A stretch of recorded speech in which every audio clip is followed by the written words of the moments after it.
এটা দুধের একটি বকনা, এটা 24 থেকে 25 লিটার দুধ হবে মাশাআল্লাহ। সাথে একটি মেয়ে বাচ্চা দেখেন। মেয়ে বাচ্চা, জি আচ্ছা সাথে মেয়ে বাচ্চা। বাচ্চা বাচ্চাটা কি ফ্রিজিয়ান জাত পাইছে না? জি একদম আমেরিকান ডেইরি।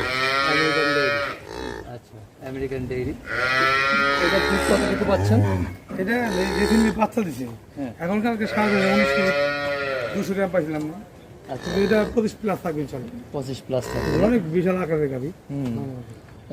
হাইট লম্বা বিশাল। আচ্ছা একটা দুধের গাভী বাচ্চা দেওয়ার পর তো দুধের শেপ আস্তে আস্তে মোটামুটি 25 দিন 1 মাস লেগে যায় বা দুধ নামতে নামতে। যেগুলো অ্যাকচুয়ালি ভালো মানের গাভীগুলো বাচ্চা হলে 1 সপ্তাহ পরে থাকে, মোটামুটি দুধের একটা রেঞ্জ চলে আসে। মোটামুটি চলে আসে।